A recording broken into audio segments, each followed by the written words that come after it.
So for those who don't know who I am, and I hope my accent is not too challenging for some of you, because accent can be difficult for some people. I am an Australian Buddhist monk, and I ordained, my name is Venerable Nissarano, and I ordained with Ajahn Brahmavamsa, who many of you know, heard of Ajahn Brahmavamsa. He's quite famous here in Sri Lanka. He has more books in Sinhala than he has in English. Sinhala translation. So.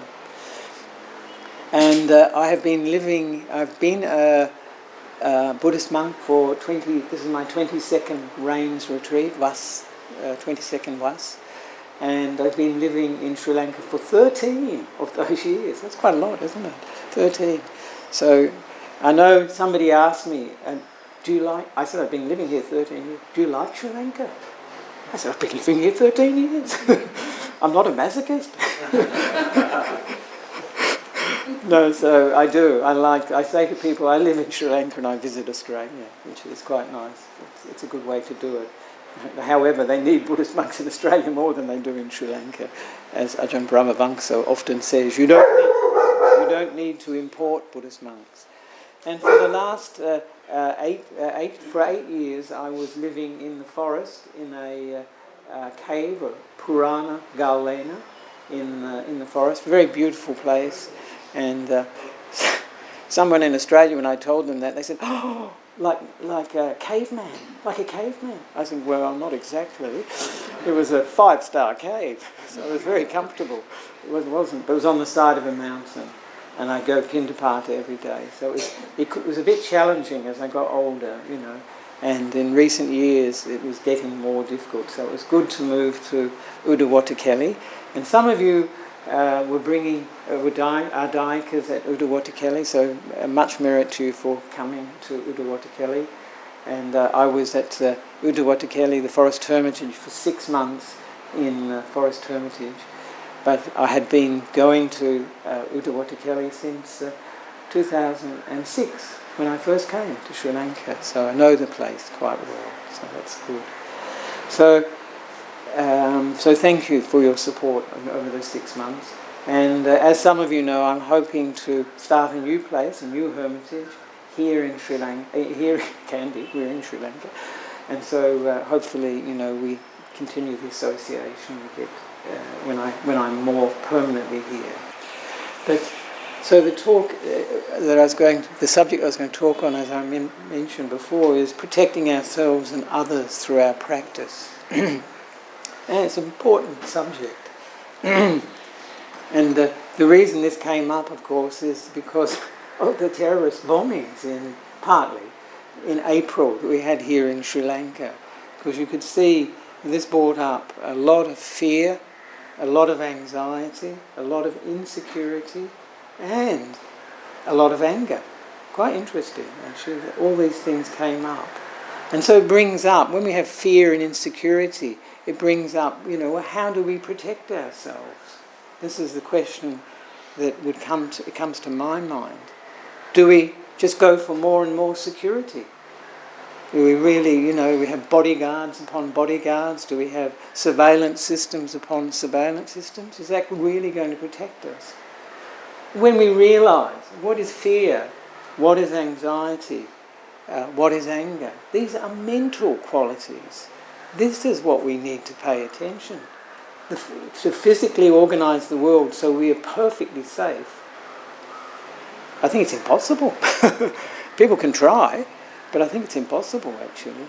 And even if, and the Buddha, King Pasenadi was talking to the Buddha one time, and he said, even if you could organise all the security you wished, you know, cavalry and infantry and all the security they had at that time, that would not be the protection, the internal protection. It's external protection, but it's not internal protection. And that's what we really need to protect ourselves against anger, insecurity, fear, anxiety. We need to deal with those things. That's the real problem and the real thing that we need to face to protect ourselves against. So this is very much where the Buddha is the focus for the Buddha, is that internal protection. Of course, the things that people really fear, very insecure about, things like spirits, ghosts, that's quite something that some people are very afraid of. Of course, the ripening of bad karma vipaka, that's something to be fearful of, perhaps. And the bad rebirth, they're things we can be fearful of. But what really creates a lot of our fear and insecurity are these defilements. And really, if we can deal with those, if we can use mindfulness with those, understand them, then we can really find protection. Then we can find security in ourselves. No matter what happens, even if it all goes wrong, we can protect ourselves. Most people are only interested in protecting, they think of protecting the body, of course, and their wealth, their possessions, their praise, their reputation, power, status, pleasure. These are all the worldly things that most people are concerned about securing. But really the real security is inside, is the internal security, the internal protection. And in Dhamma there's a number of different approaches to protection. This is a more general introduction.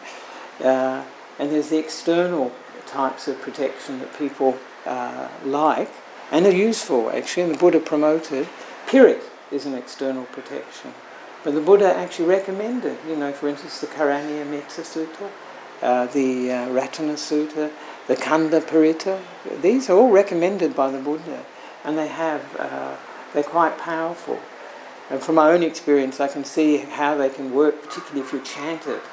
Because I remember once when I was in Mitrigala, the cobra had come into the walking path, inside walking path. And I tried to get rid of it, and it got really angry. I got a broom, I was going to chase it out. But then I remembered the Kanda Parita, and I chanted it. I got karma after the first time, then it got karma after the second time it went. So I thought, maybe this is part of how it works, that it calms us, so we deal with the situation with more kindness than we usually do. Other things people like in terms of external protection are Pirit Nula, that's for sure, and blessings from the Sangha, and also going to Devalayas, that's sort of an external. We want somebody else to do it for us, a god, a deva, and so on. And one shouldn't. I know many Buddhists think that's not part of Buddhism, but actually the Buddha did say that the devas can protect us, and they should. He says that in the Ratana Sutta, doesn't he? That human beings make offerings to the devas day and night, and the devas should protect human beings. So it is part of Buddhism, though it's not something that is emphasised. That's the important part, actually. But the real protection, of course, is practicing Dhamma. Dhamma nu Dhamma. Practicing according to the Dhamma, Patipada. Practicing according to the Dhamma. And the real protection, I think, actually in very difficult times, especially for Buddhists, are the refuges. Buddha, Dhamma and Sangha.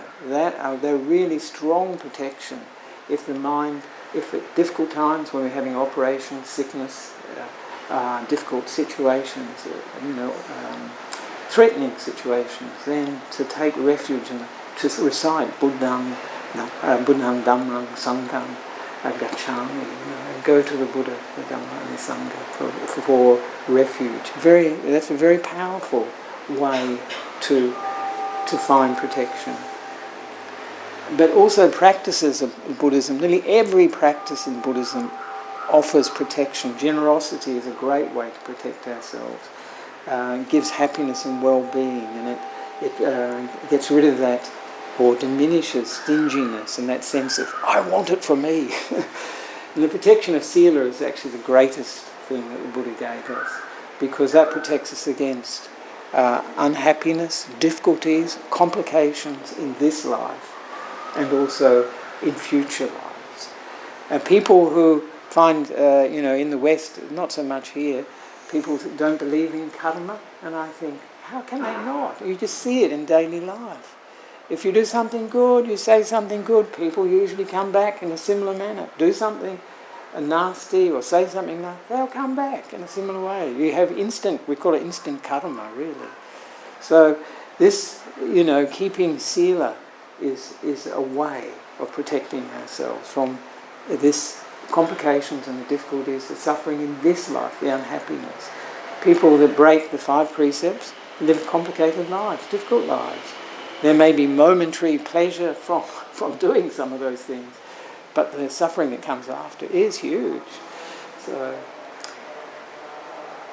and it also, of course, if we keep sila, it gives rise to a good rebirth. So that's a protection for the future. Because then we can know, when we face death, as everyone that has a body, that's what happens to bodies actually. In the end, they must die.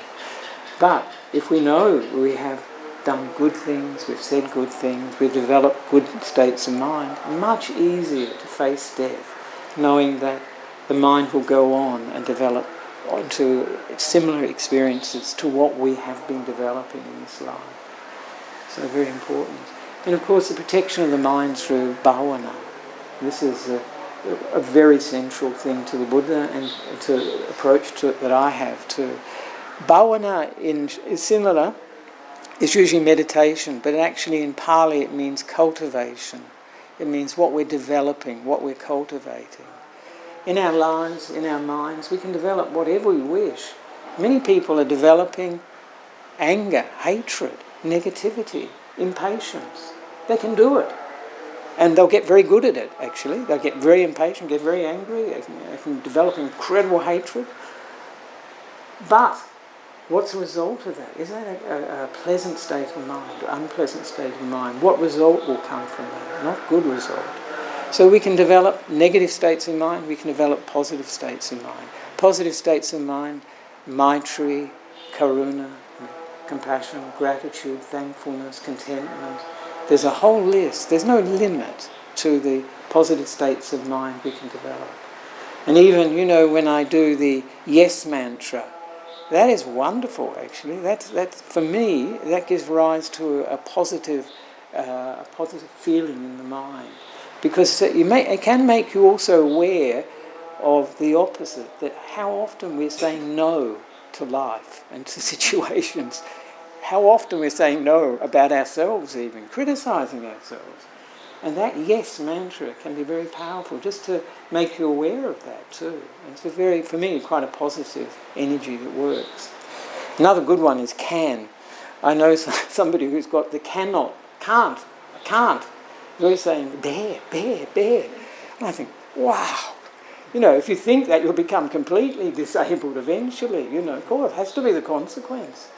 If I could change that person's mind or influence that person's mind to can, as another mantra. Because basically, we do run on mantras, actually, and it's very interesting to find out what our mantra is. And sometimes very limiting mantra at that, and one we may have taken on without much awareness. So very important that we develop the mind through bhavana, and this is in particular in meditation, and of course through mindfulness. And of course the ultimate protection is understanding, panya, prajna. That's the ultimate. Once we understand things, we won't get involved with the negative. We can walk away with it, walk away from it. We can understand. When we see people doing things that are harming themselves, that are negative to us, instead of being angry with them, we can have compassion and say, oh my goodness, what are they doing for themselves? They're doing themselves a disservice. The Buddha says in the Dhammapada, they're doing exactly what their enemies would wish. They're doing it to themselves. And then we have compassion. That's wisdom when we understand. And wisdom actually makes it possible to let go, not to react negatively. So these are the protections that we have from the Dhamma. I like, there's one, he's now an ex-monk, but one monk who used to say, though, that the Buddha's teaching, the Dhamma, is a bit like the safety instructions on airlines. They give the safety instruction. You notice if you look around, nobody is paying attention. They say, I've heard that so often. And it's the same with the Buddha's teaching, isn't it? We can say, I've heard that before. I know that, and not pay any attention. So this is quite a good simile for how we can regard the Dhamma, and not pay attention. So now I just wanted to talk about the central focus for the talk, which is the acrobat simile from the Samyutta Nikaya, and it's called Siddhaka Sutra. And in this sutra, the Buddha is using the simile, the example of acrobats and how they work together, work in pairs. And in this, at that time, in the Buddha's time, and still today in India, I think it's the case, they have one acrobat balances a pole, quite a long pole, either on the, I think it's here, on the collarbone or on the forehead, and then the assistant, usually a light person, goes up and does acrobatic feats up above on the pole, on the top of the pole. And the Buddha relates that one day the assistant, her name, I think it's could be a woman or a young woman, Meda Katalika. He says the teacher is called, you protect me, dear Meda Katalika, and I'll protect you. And then the assistant, which must be I thought it's quite surprising, says to him, that's not the way to do it. She says to him, no, that's not the way to do it, teacher. You protect yourself and I'll protect myself. You protect yourself and I'll protect myself. They're working together though. And then the Buddha says, that's the method here. He says, that's the way, that's the method here. He says, I will protect myself because thus should the establishments of mindfulness, satipatthana, be practiced. I will protect myself because thus should the establishments of mindfulness be practiced. I will protect others because thus should the establishments of mindfulness, satipatthana, be practiced. And he continues, protecting oneself because one protects others. Protecting others, one protects oneself. So it's a lovely way of putting it. And how is it because that by protecting oneself, one protects others? How is that? And he says, by the pursuit, development and cultivation of the four establishments of mindfulness, four foundations of mindfulness for satipatthana. It is in such a way that by protecting oneself, one protects others. And this is interesting. And how is it, because that by protecting others, one protects oneself? And he says, by patience, by harmlessness, by loving kindness, and by sympathy. In such a way, it is in such a way that by protecting others with patience, harmlessness, loving kindness, and sympathy, one protects oneself. And then the Buddha concludes, I will protect myself because thus should the establishments of mindfulness be practiced. I will protect others because thus should the establishments of mindfulness be practiced. Protecting oneself because one protects others. Protecting others, one protects oneself. So that's a wonderful teaching. But it's a challenge, isn't it? Because it's not often how we think. We think we've got to protect other people, sometimes first. If you're a parent, you naturally think, oh, I've got to protect the kids. That's number one priority. But the Buddha is saying, we've got to protect ourselves. We have to do that, have that internal protection in order to protect others. So I'll make a little bit of a commentary. And there's a lovely Dhammapada verse that makes this point very well. And this is a nice translation actually in English. Oneself indeed is one's own protector. Oneself indeed is one's own protector. What other protector could there be? What other protector could there be? With self-control, one gains a protector hard to obtain. With self-control, one gains a protector hard to obtain. So that's putting the same teaching in the Dhammapada-verse, that we have to be our own protectors. But in the simile of the acrobat, by doing that, we can protect others. And because we are dealing with our own negative states of mind, then when we interact with others, we won't come from those negative states of mind. So this is a bit, many people would find that, intuitively would say, no, we should look after other people, first perhaps, and then look after ourselves afterwards. That's what many of us would feel. And this sounds like looking after number one, doesn't it? If we look after ourselves first, it doesn't mean that we are ignoring other people. We're saying we're doing what we're doing and forget about the others. But really, if you look at that simile of the acrobat, they're not doing that. If they did that, if they ignored each other, they'd probably injure themselves or even die, fall and kill themselves. They have to work together. So they're protecting themselves, each other, and by doing that, they're protecting the others. Yeah. So the acrobat that's holding the pole, he does his work, he does his job, he protects himself, and by doing that, he protects the acrobat who's doing the acrobatic feats on the pole.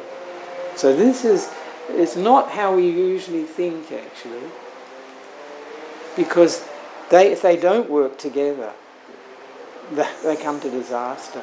They really depend on each other. But really what it's saying is we have to do our job.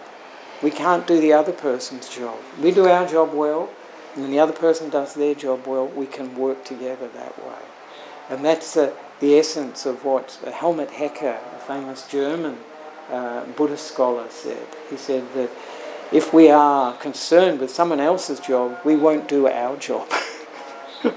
He says, if the acrobat holding the bamboo pole is too concerned with his assistant, he won't do his job properly. And likewise, if she is too concerned with what he is doing, she will probably lose her balance and fall. And that's quite true. And it reminds me, when I think of that, and this is a very important teaching actually, is it's a teaching of the three types of business in our life. It relates to this very, very, very well. It comes from, I don't know, you know Byron Katie, an American teacher. There's quite a bit of Dhamma there, but there's quite a few things that are not necessarily according to Dhamma. But she says there are three types of business in the world. My business, other people's business, and she says God's business, but in a Buddhist context we say nature's business. And if we become concerned with other people's business, what can we do? We can get angry, we can get upset. We can't change people. We try to change people. And with nature, we can complain about the weather, we can complain about too much rain, too little rain, whatever it is. We have no control over that. What we have control over, what we can work on, is ourselves. And this is, in essence, what the simile of the acrobat is saying. We do our job, and then we look after our business, and then let other people look after their business. So many people suffer such a lot looking after other people's business. And the hardest other people's business is children, our children, for instance. We have a responsibility as parents to guide and look after them. But we cannot do that 100%. They all have to go their way. They have their business too. And that's something every parent realises as they grow older, as the children get older. There's letting go is required. So it's very important if we can see those distinctions. My business, other people's business, and nature's business. And then we do our bit well. One of the similes that I like, and I've heard other monks have mentioned this. I was really surprised when I heard a talk with this mentioned, because when you travel on an airplane, I mentioned the safety instructions, and how everybody doesn't pay any attention to that. They're reading the in-flight magazine, they're looking at, they can't look at the screen, they stop it, but they're doing other things but not paying attention. But there's one thing that happens during the safety instructions. I don't know about you, when I see it I think, oh my God, that really goes against my feeling of the right way of doing it. And they say, in the case of an emergency, the oxygen mask will drop from the ceiling. You see the picture of the oxygen mask drop. And they say, put the oxygen mask on yourself first, and then any other person you're travelling. And you see the small child, and you think, the intuitive way is, oh, quick, put it on the child, and then do yourself. But I think the logic of it is, if you put it on yourself, you won't lose consciousness, and then you can help the child. And this is like, you do your job first, you do your job properly, and then help the other person. Once you've protected yourself, you can protect them. So that's to me, that was a very good way of looking at it. But it goes against the grain. I don't know, when you see that on the video, do you feel that? I felt it. I thought, gee, that's tough, for a parent to sit there and put the mask on themselves first, and then only after that put it on the child is really tough. But when you think of it, it's exactly what the Buddha did. He protected himself. It's what Ajahn Chah did too. They developed their practice. They, in the Buddha's case, became a Sambuddha. And then he could help countless people. Then he could protect countless beings after that. So he protected himself first. He did his job first, and then he could help others in a very big way. Same with Ajahn Chah.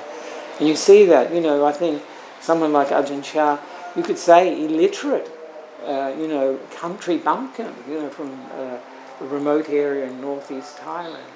And yet he became such a great teacher and such wisdom, down-to-earth wisdom, and eloquent with his Dhamma teaching, so practical. He could give back. But he had protected himself first. He had done his job. And then he could give back. And then he developed his monastery near the village that he came from. And he gave back to all his family, to all the relative friends, and so many other people. And one of the things that I'll talk a little bit about Satipatthana, maybe just a little bit about actual Satipatthana, but you might have noticed that the Buddha says at the end of how do we protect others? We protect others by patience, harmlessness, loving kindness, and sympathy. And I don't know whether you noticed, but he's calling this a part of the establishments of mindfulness. He's calling it part of Satipatthana. He said, by this mindfulness, this is part, as it were, of Satipatthana, in the sense that mindfulness, there's no such thing as mindfulness just on its own. Mindfulness needs something to be mindful of, has to be aware of something, the breath, the body, present moment. It can be aware of metta.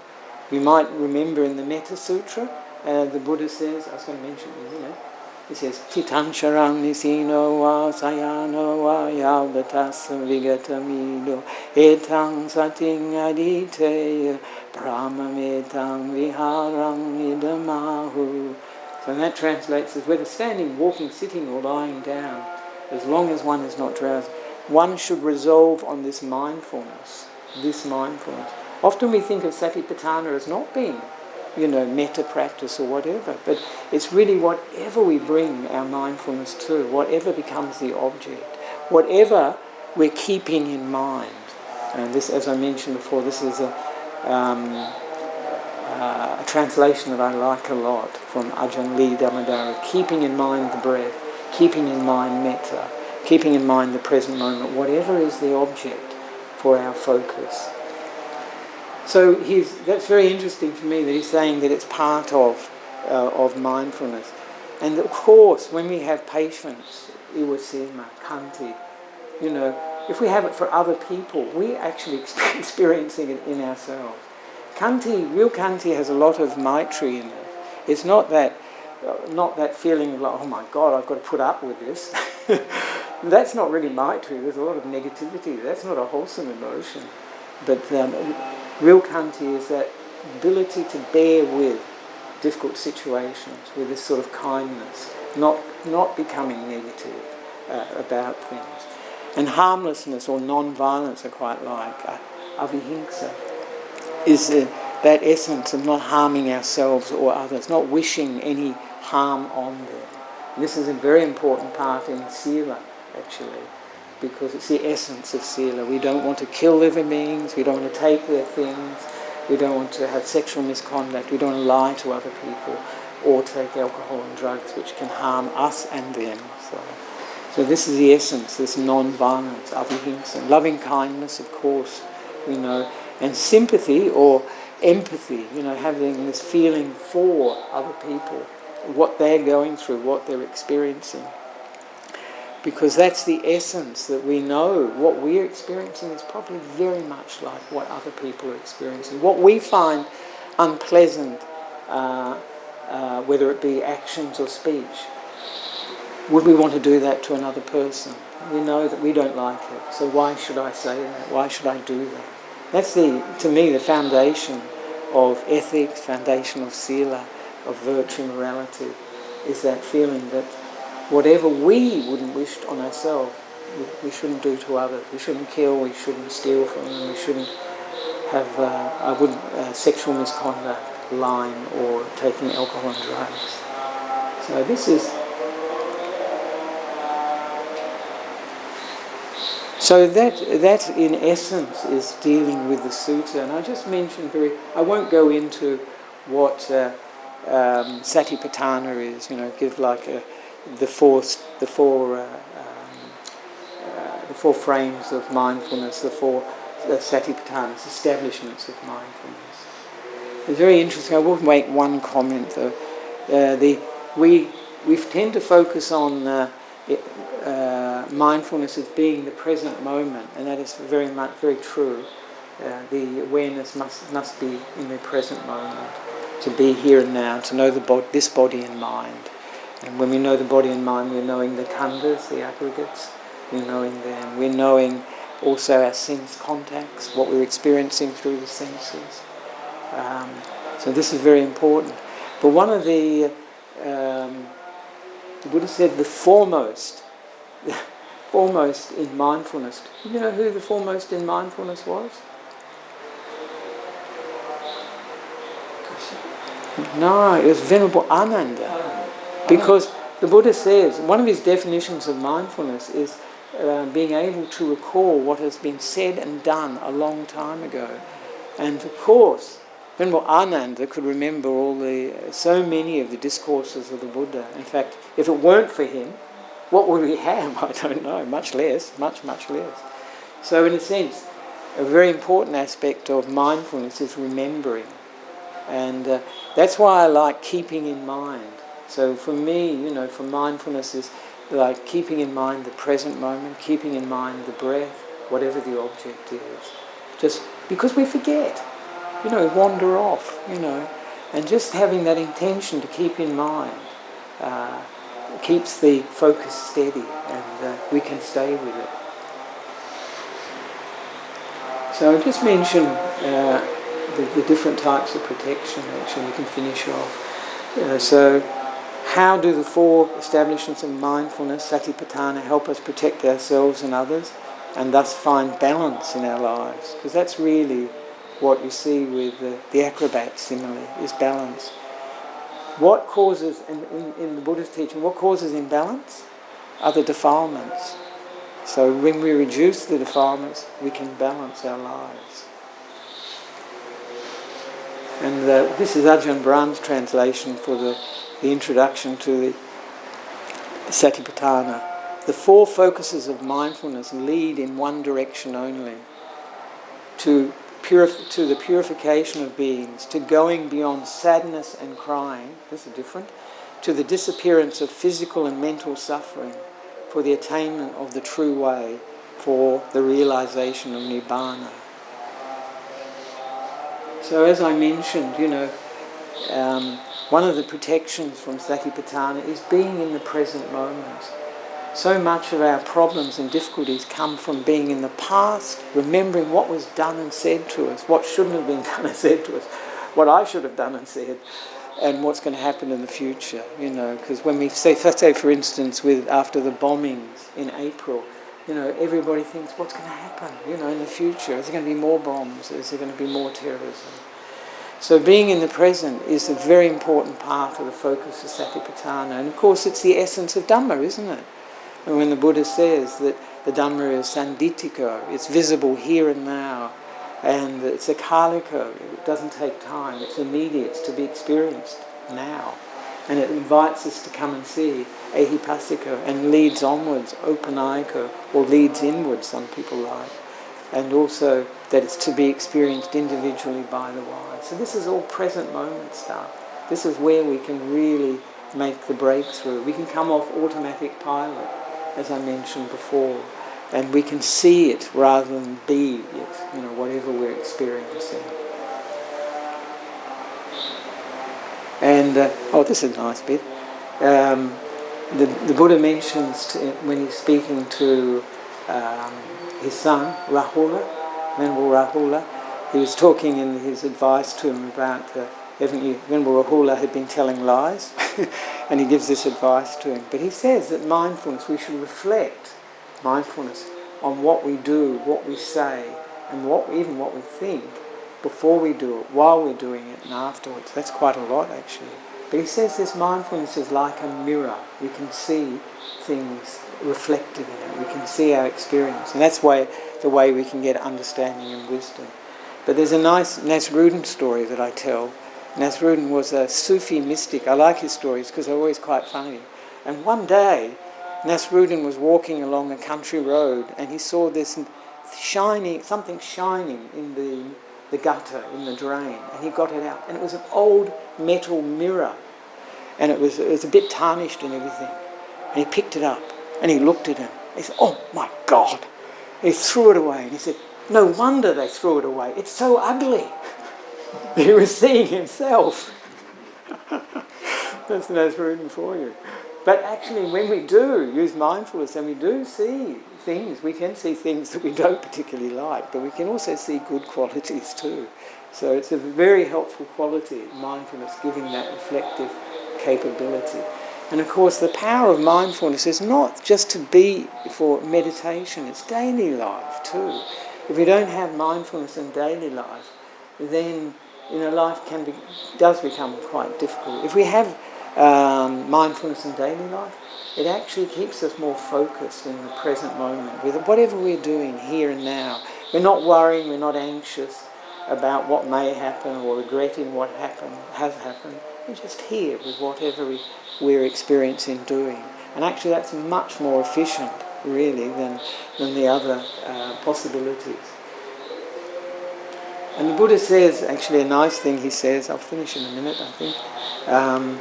The Buddha, speaking of the factors of enlightenment, he says how to balance them. But I think it's true generally, actually. But mindfulness, bhikkhus, I say, is always useful, always useful. He likens it to salt in curries, or a prime minister to a king. Always useful. Some prime ministers, perhaps not. No names mentioned. So, and I was going to give some more, but I think we'll finish there. There's a very nice simile the Buddha gives about the gatekeeper, where he says that the gatekeeper in a city, I'll give it anyway and finish with it.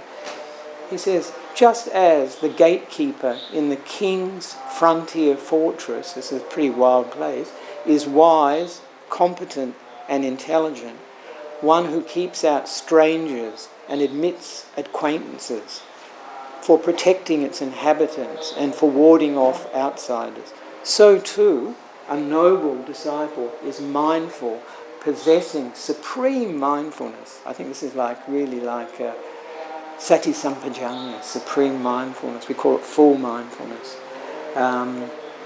One who remembers and recollects what was done and said long ago. With mindfulness as his gatekeeper, the noble disciple abandons the unwholesome and develops the wholesome, abandons what is blameworthy, what people will criticise, and develops what is blameless, what people will praise. and maintains purity in himself. He possesses this sixth good quality. It's a wonderful simile of the fortress, a lovely teaching. So here he's linking mindfulness to being aware of the wholesome and the unwholesome, which I think, to me, that is the most important thing in our lives. Because if we recognise things for what they are, that is unwholesome, we can let go of it.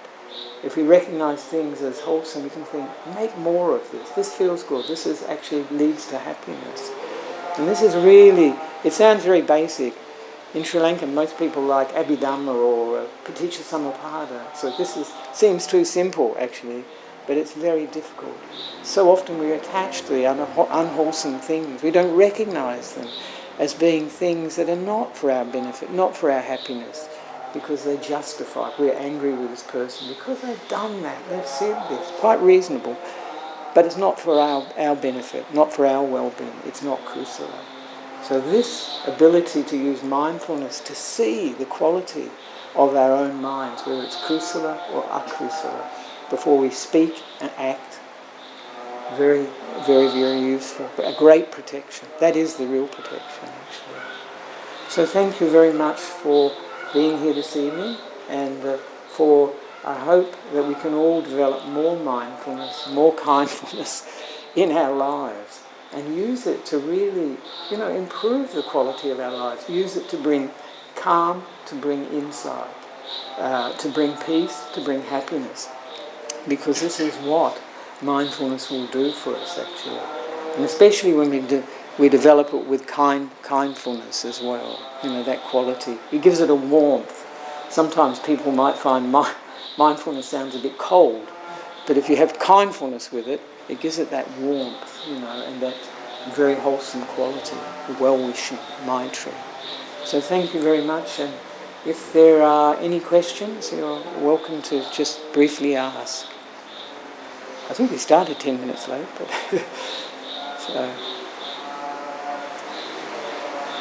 so we're all leading acrobats' lives, really. It's our lives are balancing acts. So may we balance in a wholesome and good way. We can't actually. The other way is imbalance, actually.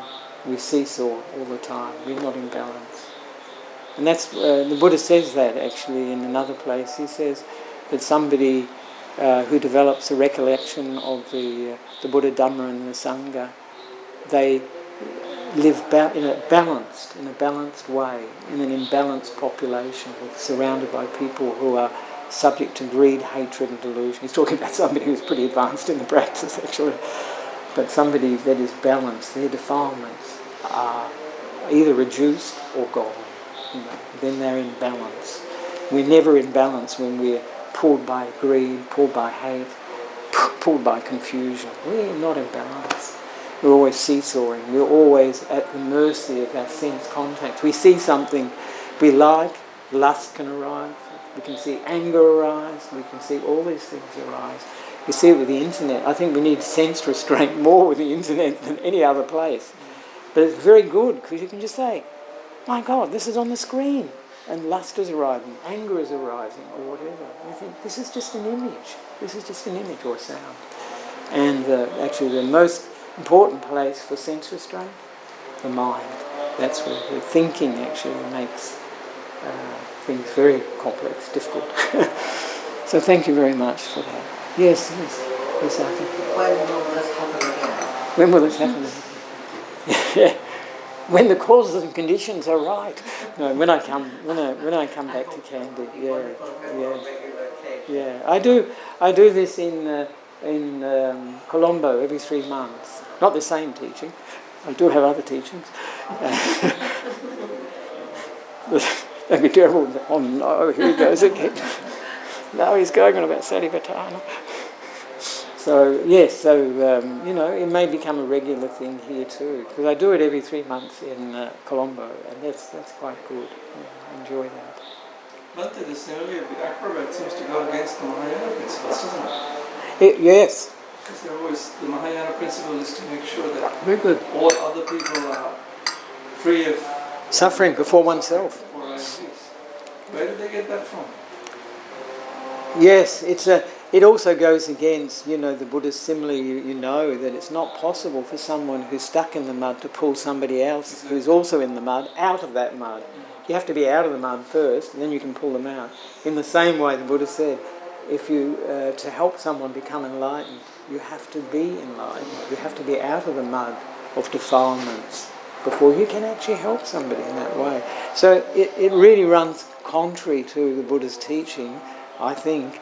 But one way of looking at it that I think has a validity is, if you have that wholehearted wish for the well-being of other people like that, your heart will be very pure and very kind. It's actually a very pure state of mind to have. And that could perhaps bring enlightenment much quicker, because the mind will be very pure, if it's very, very pure. But it's not really what the Buddha encouraged, because you're right. I mean, first he's saying protect yourself, and then you can protect others. And by protecting others, you protect yourself, he says. So, yes, I think that's... I don't think the Buddha would taught it, actually. Wouldn't have taught it. But it's a very popular way of looking at things, because it sort of runs like, the idea of the parent looking after the children first, and the sense of sacrificing oneself for others. We say that the greatest sacrifice you can give is to give, one of the greatest sacrifices is to give your life for another being. When, say, for instance, somebody jumps in to rescue someone who's drowning, and maybe they save that person, but they end up drowning, or they run into a burning building to rescue people and maybe die in the process. And so this can be, in a sense, where people get that idea of the bodhisattva, thinking of other people first. And it has one of the good sides of it is that it reduces that sense of selfishness and self-concern that we have. And that's what it's aimed at, really. Because we are, we focus on ourselves, and to have others as a focus, as the number one, is turning it around, is retraining the mind, actually. So this is perhaps where it's coming from. But I still don't think the Buddha would have encouraged it, actually. It's not what he's saying, actually. Not what he's saying. But it's perhaps the way many people may think in some ways. Sacrifice ourselves. And you see Jesus, for instance, he's seen as sacrificing his life for others' well-being. So that idea. But the Buddha wouldn't think like that. He became enlightened for the benefit of other beings, and became balanced, happy, and could give to others. He had enormous amount of ability to give. He had a lot to give. And he did. So this is, I think, the best way. The concept of being a Buddha is a supreme sense of sacrifice. I mean, he could have liberated himself at any point. Yeah. He had the capability to do it. And certainly he, had doubts about whether it was worthwhile teaching, because he thought it could be few people would understand, and it would be a frustration and wearying, tiresome. Would he despair if he came to the earth now? Well, no, I don't think so. I think he would probably think, oh, this is exactly what I expect. He probably would, because, given human defilements in scenarios we're experiencing, pretty much finding the minds that can light up. Oh, light up, right, yes, true, yes. Yeah, you might think, too tough. I think I'll go back to the mountain, go back to the Bodhi tree. So thank you very much, I think very good, and if you'd like to...